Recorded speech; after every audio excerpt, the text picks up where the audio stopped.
Grândola Vila Morena, terra da fraternidade, o povo é quem mais ordena dentro de ti a cidade, dentro de ti a cidade, o povo é quem mais ordena, terra da fraternidade, Grândola Vila Morena.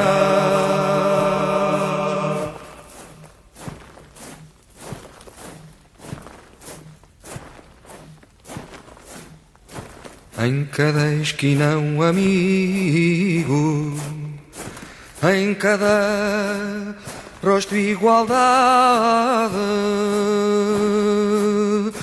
Grândola Vila Morena.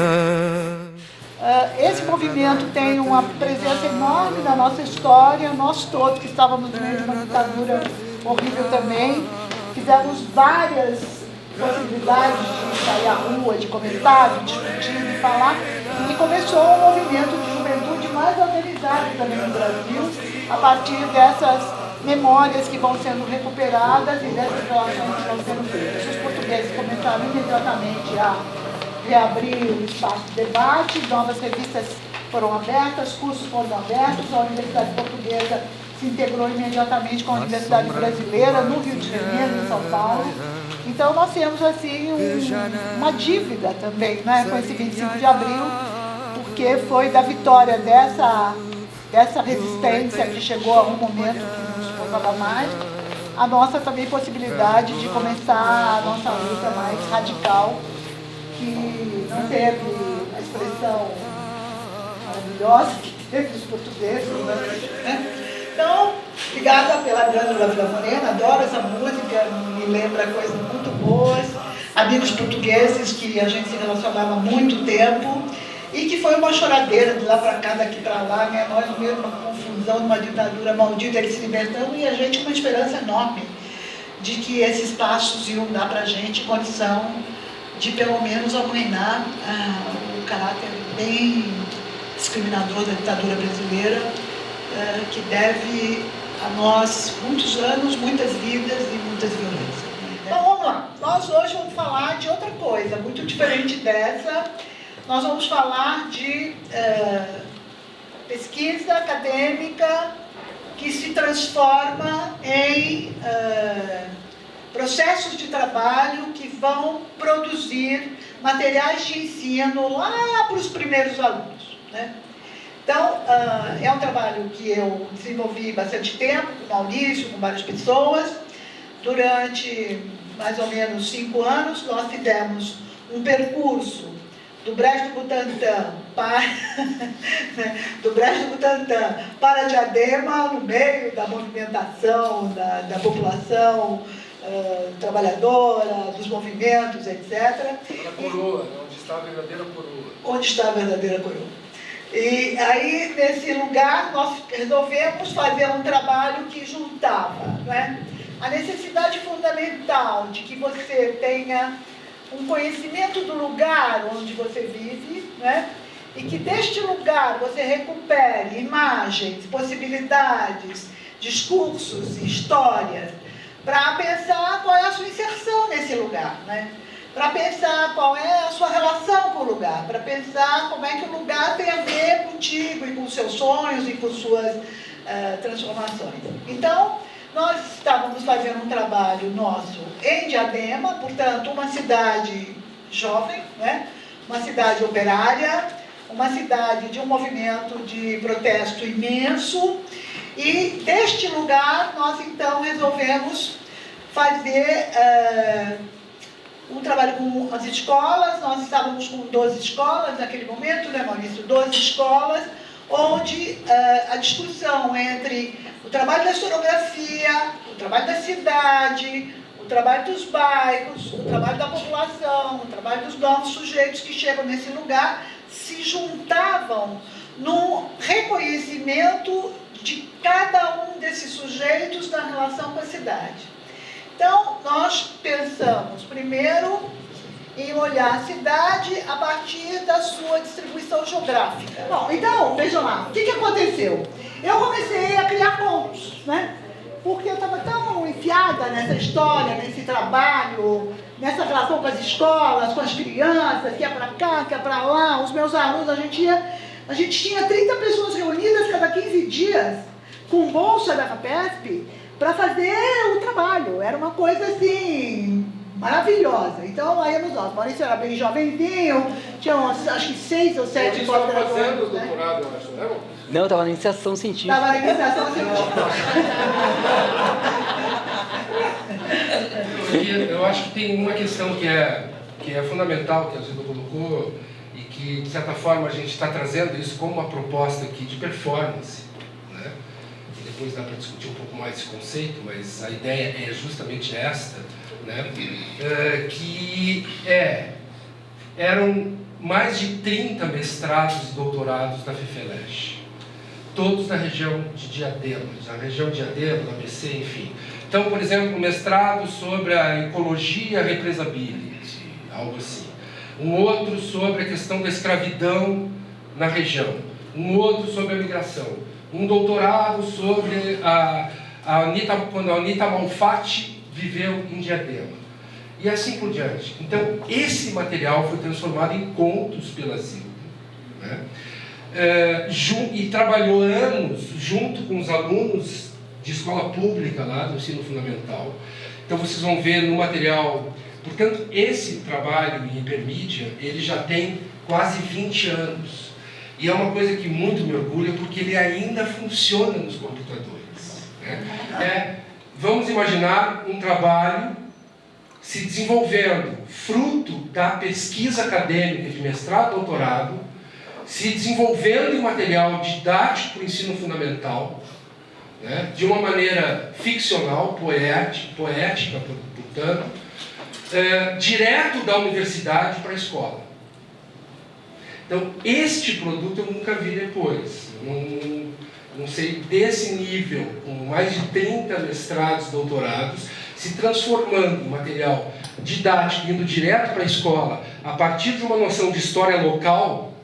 Portanto, era tudo a partir de Diadema e das cidades da região da ABC, né? Então, vocês vão ver que nos contos, ela pediu uma grande viagem, nos contos, todos os contos que a Zilda trabalhou, você sai do local, você sai da região do ABC, você vai para São Paulo, você vai para o Brasil, você vai para o mundo, você volta para o Brasil, para São Paulo e cai de novo no ABC.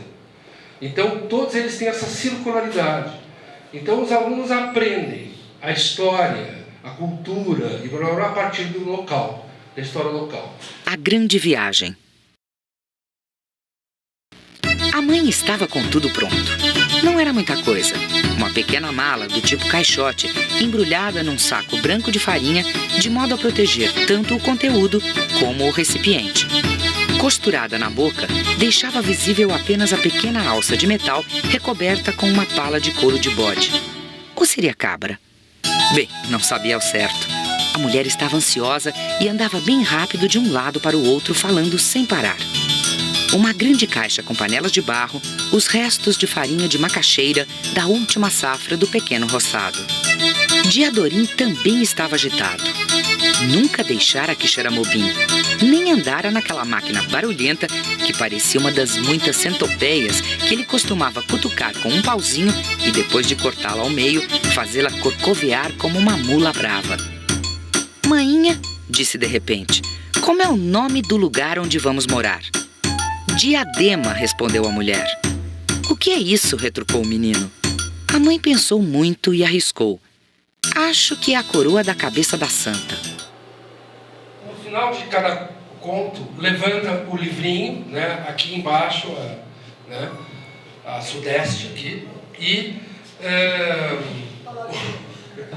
o livrinho faz um link para o texto do conto, né? Então eu vou clicar e acessei o texto do conto A Grande Viagem.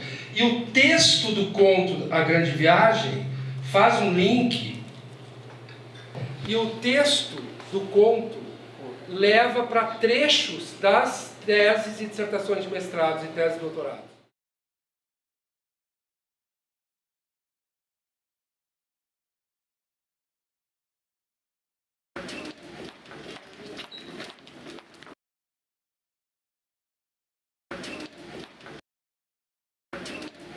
Tarsila é nossa.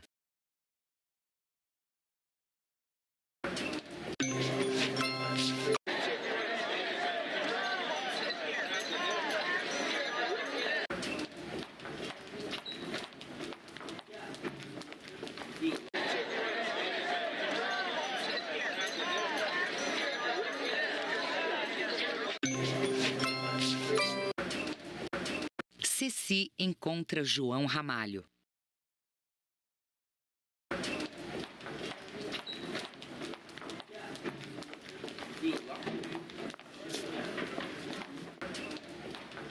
A Praça da Moça e a fuga pela Praça Castelo Branco.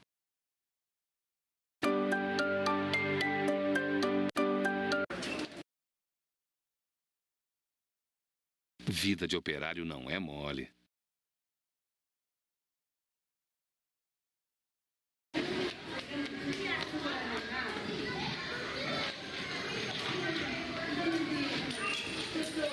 Rumo ao estudo do lugar.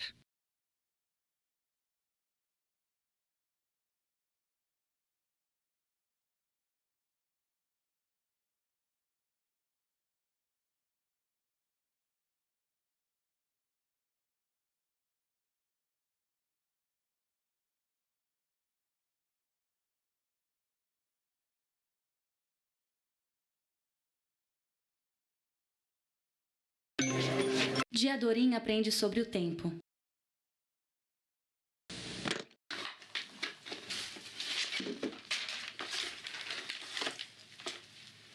As memórias do avô de Neco.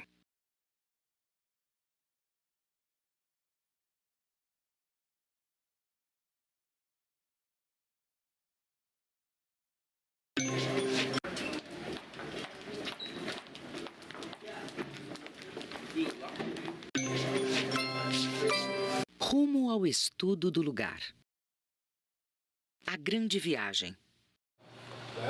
Quer dizer, porque ele pega a pesquisa acadêmica dentro de um universo de trabalho de extensão, né, também, portanto, não é só pesquisa, mas tem um trabalho no território com as pessoas, né, a Zilda ficou ali, o Maurício estava participando, com os alunos, com as professoras, durante anos, e ao mesmo tempo buscando as pesquisas que iriam colaborar, mas sempre questionando, afinal de contas, serve para o que o digital? E tem uma questão que eu queria salientar aqui, que eu acho que ela é fundamental, é assim, nós, a partir do ano 2000 e pouco, começamos a falar 90% sobre conectividade, interatividade como conectividade, sobre 2004, 2005, redes sociais, e é o que a gente está até hoje. Né? Nós estamos viciados nessa questão que é fundamental, tem um lado fundamental, sobretudo para as grandes causas que nós defendemos, e a gente sabe que é fundamental, mas tem uma questão que ficou para trás e que continua, né, ficando para trás, que é, eu vou chamar dessa forma, com falta de, né, de outra ideia, na falta de outra ideia, que é o desenvolvimento de conteúdo para o meio social, que não esteja baseado prioritariamente na questão da conectividade. Porque desde essa época a gente já falava, ok, 1.000, 2.000, 1 milhão de pessoas estarão conectadas, mas e daí? E daí? Né? A gente falava isso na época. Né? Quer dizer, e daí que elas vão estar conectadas? A gente viu muito bem que o caminho que a web seguiu serve tanto para um lado quanto para o outro. Então, a conectividade em si, ela não significa nada. E, a priori, e o desenvolvimento de um conteúdo que tenha, de fato, né, uma base de pesquisa por trás e um trabalho em colaboração com a comunidade, então uma pesquisa desenvolvida junto de uma comunidade, né, seja ela qual for, em qual área for, é fundamental, aí sim, esse trabalho se transformar num ambiente, numa proposta, né, de um local digital onde eu vou habitar, onde eu vou viver ali. Agora, sem esse percurso anterior, feito pela Zilda, por exemplo, nada disso ia ter nenhum tipo de valor. Então, o que nós fizemos? Chamamos a secretária da Educação do município e dissemos, olha, nós queremos que as escolas discutam quem vai trabalhar conosco, porque nós temos um espaço para 7 escolas. Né? Cada região da cidade, você tem um mapa das regiões da cidade, né? Cada região da cidade se reuniu previamente e escolheram quem seriam os seus representantes nesse lugar, né? Como seria a participação da escola a partir desses representantes. Então, era o professor, o assistente pedagógico e o diretor. O compromisso de participação era dos 3. Os 3, professor, diretor e assistente pedagógico, participaram durante todo o tempo do trabalho. Então, pela primeira vez, a burocracia da escola fazia estudos, né? Primeiro, todos os estudos que nós fizemos partiam de uma crítica histórica radical, porque, na verdade, nós tínhamos que desmontar a ideia de que esse país é bebê, né? Então, tinha que desmontar isso tudo. Aí, cada região escolheu a escola, que veio com essas 3 pessoas, e essas 3 pessoas estavam deslocadas do seu lugar de trabalho para o dia da nossa reunião e para o tempo que eles precisassem para se reunir previamente para vir para a reunião. E depois, com isso então estabelecido, nós não tivemos nunca nenhuma falta. Né? E nós acho que trabalhamos durante mais de 2 anos e meio, né, Maurício? Esse grupo, sim. Mais de 2 anos e meio nós trabalhamos. Toda semana nós saímos daqui, íamos para lá, ficávamos o tempo inteiro com tarefas que a gente levava, voltava, etc. E eles também. E a partir daí, então, começou o material a ser configurado, né? Então, nós temos uma experiência rica de relacionamento. Foi uma coisa delícia, a gente ficou todo mundo amigo, era uma coisa boa demais. Eu consegui que um processo de trabalho juntasse tudo aquilo que eu tinha aprendido como professora, como pesquisadora e como cidadã, né? Então, tudo estava pensado nessas dimensões. Então, em nenhum momento eu deixei que uma crítica a um modo de fazer não estivesse presente. Então, eu puxava as críticas. E isso e aquilo. E a escola? O que falta na escola? O que não falta? Cada coisa foi discutida longamente, né? E a gente tentando imaginar. E a partir daí, então, a gente começava a tecer os textos, né? Então, você veja, naquela imagem lá do índio, a hora que abre, começa uma narrativa de que Ceci encontra João Ramalho, que é a Ceci que está nadando num rio e que aparece esse português, todo cheio de roupa, todo cheio de pelo, todo cheio de fedentina, todo não sei o quê, e aí ele resolve, não viu que a moça estava no rio, e ele entra no rio. E a partir dessa relação, esse momento, eles começam a conversar, e ela percebe que ele tem cheiros estranhíssimos, que era o cheiro das comidas, o cheiro do suor, o cheiro do fumo, né? Então ela começa a perceber como esse mundo urbano vem com cargas muito diferentes da dela. E aí ela começa a tentar pensar como elaborar isso, né? Como se acostumar com essas diferenças. Tudo isso virou uma coisa assim de pensar a educação como um projeto de reconstrução política, solidária, afetiva e incorporada de aceitação do outro, né? E de como na aceitação do outro as duas criaturas se modificam. Então, os contos, todos eles têm essa característica, né? De mostrar como é que eu apreendo uma realidade e como eu modifico a minha própria realidade a partir dessa nova compreensão, né? Isso eu queria muito que acontecesse, porque a minha experiência de professora foi sempre nessa direção. Então, eu todo o tempo estou referindo aos meus alunos a forma como come, como faz, como isso, como aquilo, como dança, como não sei o que, E eu agrego muito na minha casa essa gente que eu gosto muito, para a gente fazer comida junto, para a gente trocar, para a gente fazer não sei o quê. Então, virou um tipo de manejo, né? E, obviamente, eu não tinha essa realidade nas minhas escolas, porque eu era professora ainda no ensino fundamental e médio, né?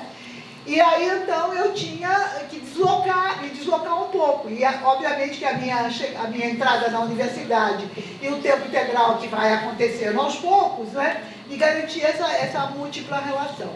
Então, o que me parece importante para falar para vocês é que esse trabalho fez com que a orientação educacional das escolas percebessem quanto potencial elas tinham. E eu queria pensar um pouco a outra dimensão importante desse trabalho, que foi a narrativa. Como a narrativa se tornou, as narrativas das histórias do Diadorim se tornou o eixo de todo o percurso. Porque o trabalho era um trabalho, digamos, específico de produção de material de escola para alfabetização das crianças de 4 a 6 anos e alfabetização de adultos nas escolas de educação de jovens e adultos que tinham Diadema. E durante um tempo a gente tinha as reuniões com os professores, os diretores, como a Zília contou, com discussões teóricas e com discussões de como é que a gente ia pensar a história local, porque o problema era, Diadema, diferente de São Paulo, não tem uma historiografia, uma bibliografia que desse conta. A Zília teve assim, acho que foi brilhante mesmo a história de pegar as narrativas. Ela começou as narrativas e ela fez uma, outra para testar, e a gente entregava na mão dos professores, lia, discutia, e eles levavam, mas levavam assim, ó, só que um xerox de papel para a sala de aula. E eu não tinha a menor ideia, acho que às vezes também não tinha, de como é que eles iam trabalhar isso. E aí foi uma descoberta maravilhosa, imaginar que, por exemplo, nessa história que ela contou um pedaço, de que o Diadorim tem que ir sozinho para a escola a primeira vez porque a mãe arranjou emprego. Então a mãe ensina, tu vai 4 quadras, vira à direita, anda mais 2, não sei o que, chega no portão da escola. O Diadorim faz esse percurso sozinho, a narrativa conta isso, e ele chega, o portão da escola está fechado. E ele começa a chorar, porque ele acha que aconteceu alguma coisa errada, aí o porteiro, o zelão fala, não, Diadorim, você chegou cedo, por isso que o portão está fechado ainda. E aí o Diadorim percebe a sua ansiedade com o tempo e tal. Essa historinha de 3 páginas, os professores de educação infantil faziam uma dezena de atividades. Começava com a coisa da lateralidade, virar à direita, virar à esquerda, o que é direita, o que é esquerda, quantos são 3 quadras, não sei o quê. A questão do tempo, que depois na historinha seguinte a professora contava uma narrativa que tinha a ver com o tempo. Então vamos pensar no tempo, como é que a gente conta o tempo, por que às vezes o tempo passa rápido, por que não passa. Faziam desenhos, maquetes, gente, uma infinidade de atividades. E aí, nesse dia, para terminar aqui, nesse dia que a TV Cultura ia fazer uma matéria, eles pediram pra gente ir para uma escola e eu acompanhei a Zilda. Então, a ideia era aquelas coisas de material de TV, né? Tinha que aparecer lá uma imagem, que era meio imagem de fundo, né? Que a gente tem na sala de aula com os alunos de educação infantil. E aí a gente esperando o professor organizar a classe, a TV Cultura... E a Zilda falou para mim, falou assim, o que eu faço, né? O que a gente vai fazer aí dentro? Eu não faço a ideia, né? Se você não sabe, imagina eu. Ela entrou e falou assim, oi, bom dia, garotada. Aí aquela garotada de 4, 5 anos, bom dia. Aí ela falou assim, eu conheço um amigo de vocês. Quem? O Diadorim. A hora que ela falou Diadorim, a classe veio abaixo. Todo mundo queria contar uma história. Não, o Diadorim fez isso, o Diadorim fez aquilo. A molecada ficou uma maravilha. Assim. Aí criou uma conexão na hora, a TV Cultura gravou e tal. E é isso, assim, a garotada... E não tinha livrinho, não tinha nada ainda. Era narrativa em xerox. Então, ali naquele lugar, a gente produzia consciência do professor com o seu trabalho, dos aluninhos que vinham para lá e sabiam contar a história quando chegava em casa. Aí você pergunta para uma criança pequena, como você aprendeu lá na escola? Ah, não sei não. Como é que uma criança sai de uma sala de aula e chega em casa e diz que não sabe o que viu? Porque não interessou nada. Porque não teve lúdico, porque não teve engajamento, não teve emoção, não teve debate, né? Uma apatia miserável. Agora, é impossível a gente viver desse jeito. Né? É impossível. Então, eu imagino que cada um de vocês, que se for trabalhar com educação, tem que pensar sobre o ponto de vista daquele sujeito. Né? O que é uma criança que vem da periferia para entrar na escola pública, como é que ela é recebida, como é que o professor a olha, como é que o professor lida com ela, como é que o professor se relaciona com ela. Nós tivemos uma experiência maravilhosa, porque os professores pegaram a nossa ideia e fizeram dela a grande eloquência de tudo aquilo que eles precisavam e queriam fazer. Né? O que queremos saber também chega. Em relação às pesquisas de mestrado, doutorado, como é que isso tudo se misturava? Como é que essas demandas para pesquisar tal coisa se dava? Então a questão mais ligada ao espaço, ou é uma dimensão do trabalho, e como que organicamente essa pesquisa entrou para dentro, e se os pesquisadores tiveram algum contato com essa experiência desse ensinar na escola e a vivência da escola, ou vocês que fizeram essa passagem? Todos os pesquisadores iam para as escolas, então teve um determinado momento que a gente passou a dividir o tempo de trabalho entre as reuniões, a pesquisa e o acompanhamento de cada escola. Então cada aluno, cada pesquisador escolhia uma escola para ir, fazia uma relação mais específica com o diretor e o professor e acompanhava uma sala de aula dentro dessa escola. Aí teve experiências variadas, teve gente que, como já tinha experiência, deu aula, eu, por exemplo, fiz isso e tal. Teve gente que nunca tinha entrado em sala de aula, então ficava lá no canto só vendo o que estava acontecendo. Mas todo mundo teve o envolvimento com a sala de aula. Como se dá, historicamente, nos últimos 20, 30 anos, né, como ocorreu, que na ditadura era muito claro isso. Né? Depois ficou meio obnubilado, né? Ficou meio a coisa desmilinguida, né? Parecia uma democracia de verdade nessa questão que eu vou falar agora, que é a relação e a associação do conhecimento que se produz na universidade com o ensino fundamental. O problema que a gente vive hoje com os indígenas e com as comunidades afro, na minha opinião, é 100% fruto disso. Nós não associamos na escola, e as crianças não associam, a sua identidade como coletivo com os indígenas e com os afros. Né? Independente, inclusive, das questões econômicas que já que já delegam uma situação racista, como a gente sabe muito bem, em relação à educação. Mas o conteúdo podia estar muito mais resolvido. Né? Esse governo está dando para trás numa legislação que já a caro custo foi sendo conquistada. Né? Então, e um dos motivos, associando ao que a Zilda colocou, na minha opinião, é porque a relação entre o que se produz na universidade e o ensino fundamental tem um interlocutor que se chama empresa privada produtora de livro didático.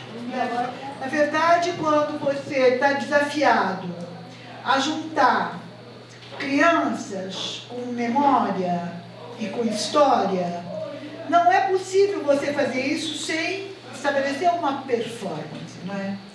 Então, qual é o som da água que cai, né? Aí eles ficavam olhando. Qual é o som? Plim, plim. Vamos fazer um som de uma tempestade. Começa. Você começa a fazer toda uma relação de movimentos e eles entram imediatamente na brincadeira, né? Aí que você fala, desenha. É impressionante, eles desenham.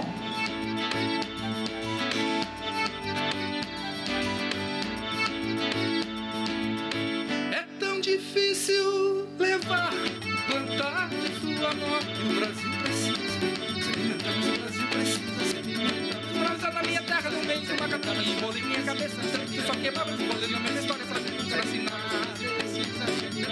Morava na minha terra, no meio de uma katana, e bolei minha cabeça, que só queimava de bolei na minha história, pra nunca assinar. Na minha história, pra nunca assinar.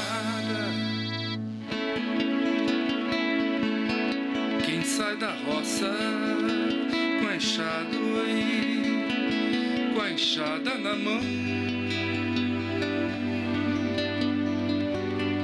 quer descansar,